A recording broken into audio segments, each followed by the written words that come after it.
자, 안녕하세요. 배정만입니다.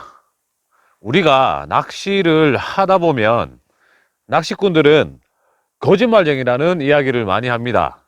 그 이야기가 어디서 나왔냐면은 남들 얘기, 조행기, 유튜브의 영상, 블로그, 카페 글을 보고 먼 길을 달려가죠.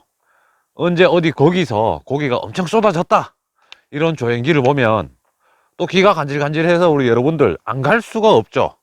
먼 거리를 마다하지 않고 달려갑니다. 100km, 200km.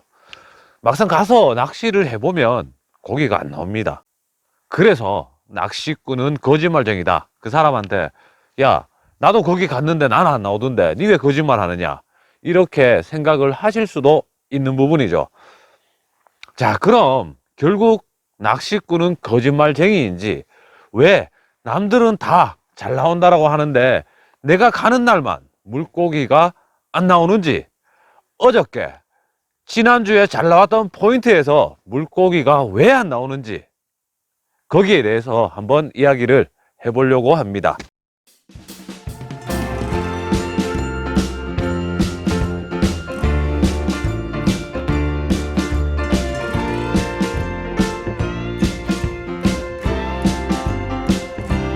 왔어요.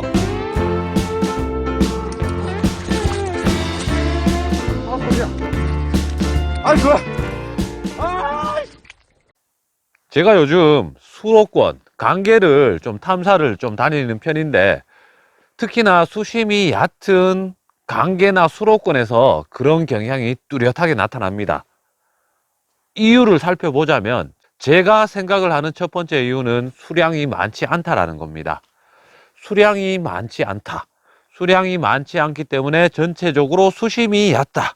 그런 필드의 여건을 이제 강계나 수로권에서는 보여주는데, 특히나 그런 장소에 가보면 어저께, 지난주에는 잘 나왔는데 오늘은 안 나오는 상황이 뚜렷하게 발생이 됩니다. 자, 그 첫 번째 이유에 대해서 말씀드려보자면, 남들에게 이미 알려져 있는 그런 강계나 수로권은 그 사람들이 낚시를 다녀갔고, 나뿐만이 아니고 많은 사람들이 낚시를 했을 겁니다. 수심이 얕은 장소에서 있는 고기는 그만큼 경계심이 더 심하게 되고, 그 와중에 많은 사람들이 와서 낚시를 했다라면 고기가 있더라도 사람들이 낚시한 스트레스, 즉 피싱 프레셔 때문에 물고기들이 입질을 잘 안 해줍니다. 일단 사람들이 많이 다녀갔기 때문에 입질 받기가 힘들죠. 자, 두 번째 이유에 대해서 말씀드리자면, 이 두 번째 이유는 제가 요즘에 굉장히 많이 느끼는 그런 이유입니다. 특히나 수심이 얕은 강계나 수로권, 어디 포인트가 좋습니다. 그쪽에서 지난주에 물고기를 많이 낚았습니다. 이런 이야기를 듣고 가봅니다. 필드 상황을 보죠. 실제로 큰 베스들이 눈앞에서 목격이 됩니다. 보인다라는 거죠. 물고기들이 유영을 하고 있고 지나다니는 베스 무리가 내 눈에 보인다라는 겁니다. 내 눈에 보인다라는 거, 그게 바로 중요한 건데 뭐냐, 내 눈에 보일 만큼 물이 맑다라는 겁니다. 베스는 많아요. 유명한 포인트, 지난주에 물고기가 많이 나왔던 그 장소에 가면 눈에 보이는 큰 사이즈의 베스가 많습니다. 물고기는 많이 있는 장소예요. 근데 낚시를 못하죠. 왜냐? 그렇지 않아도 수심이 얕은데 거기에 물까지 맑아버리니까 물고기들을 낚기가 더욱더 힘들어진다는 겁니다. 기억을 되돌이켜보고 지난주 상황에 올라왔던 조행기의 영상에 물색을 딱 봐보면 답이 딱 나오죠. 분명히 여러분들이 낚시했던 조건과는 다른 조건이 있다는 겁니다.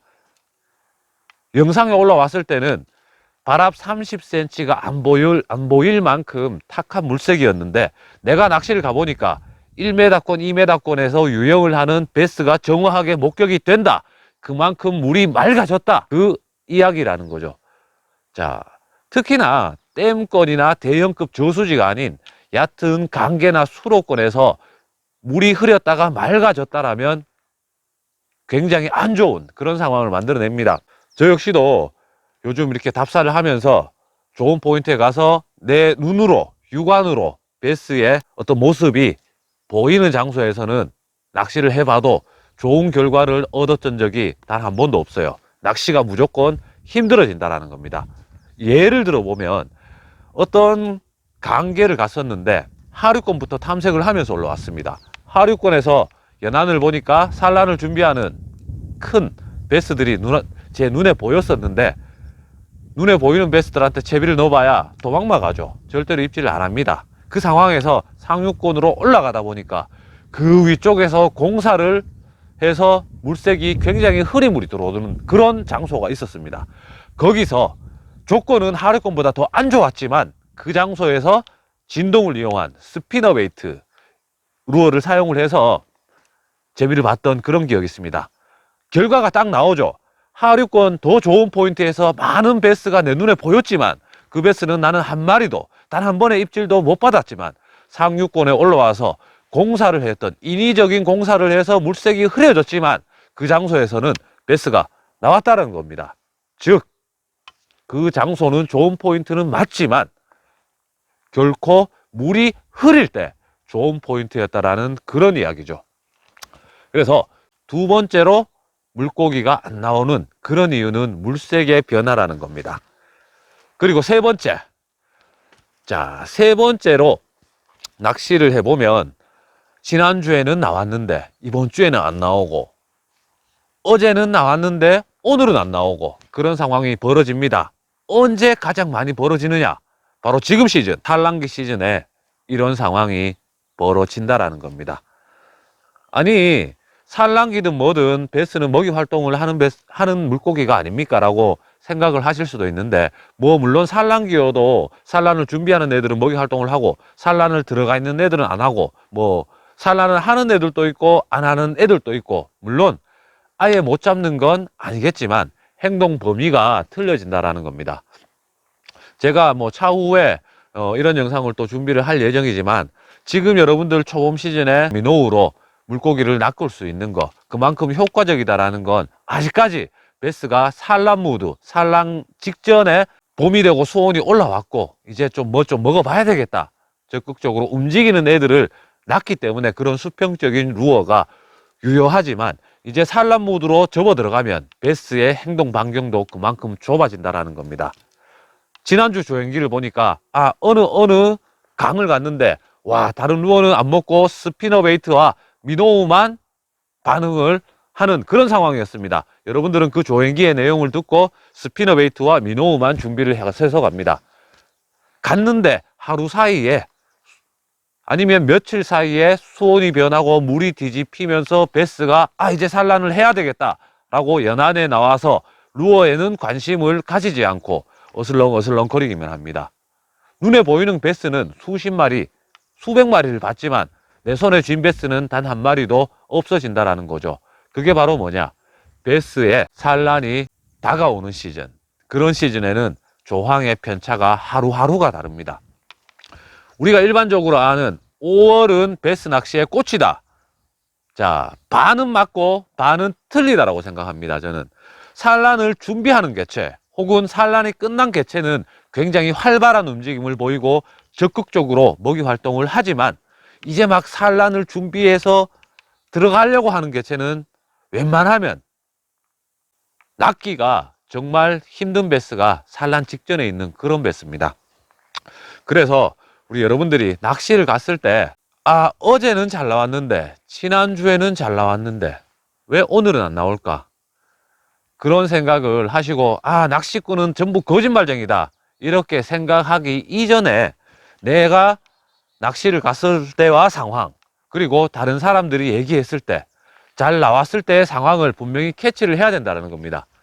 정말 센스 있는 낚시꾼이라면 조행기를 보고 어디 대구의 무슨 낙동강 어느 구간에서 잘 나왔다고 하더라, 오케이, 대구의 낙동강 어느 구간만 가자, 이렇게 생각을 하시는데, 조금 더 센스 있는 낚시꾼이라면 그 조행기를 보시고 대구의 낙동강 어느 구간에 지금 수량이 어느 정도 있는지, 자, 수량이 지금 예를 들어서 1.5m에서 2m권이라고 합니다. 그러면 여러분들이 생각을 하시죠. 지금 거기 깊은 곳이 1.5m에서 2m다. 오케이. 그러면 1.5m, 2m 정도의 얕은 수심에서 베스가 반응을 하는구나. 그렇다면 그만큼 얕은 수심이기 때문에 내가 필드에 도착했을 때 그 필드에 물색이 맑다라면 거기서는 절대로 물고기를 낚을 수가 없겠구나, 이런 상황을 미리 예상을 하시고, 만약에 내가 그 포인트에 도착을 했는데 물이 맑다라면 차선책으로 그 인근에 저수지권을 한번 가봐야 되겠다, 이런 생각을 하시고 낚시를 떠나시면 그래도 꽝은 면하고 재미있게 낚시를 할 수 있는 그런 하루의 조행이 되지 않을까 생각을 합니다. 아니, 그런데 나는 꼭 그 낙동강 그 포인트에서 물고기를 낚아야 되겠습니다. 갔는데 물이 맑아요. 그럼 어떻게 해야 됩니까? 철수해야 됩니까? 자, 그렇다면 제가 누누이 수십 번 강조했었습니다. 물이 맑을 때는 야간 시간을 노려라. 혹은 물이 맑을 때는 굉장히 빡빡한 장애물 밑에 그늘, 그런 장소를 노려라. 물론 밤낚시가 힘들고 그런 빡빡한 장애물을 공략하기가 힘들지만 일단 얕은 장소에 물이 맑아졌다라는 건 낚시 여건이 그만큼 우리한테 불리해졌다라는 그런 이야기 때문에 내가 늘 하던 대로 얕은 장소지만 나는 오픈 워터, 장애물이 하나도 없는 낚시 깔끔하게 할 수 있는 그런 장소만 공략해야 되겠다라면 여러분들은 어쩔 수 없이 꽝을 맞아야 된다라는 겁니다. 베스가 내 채비를 알고 찾아와서 절대로 안 물어줍니다. 우리는 약자기 때문에.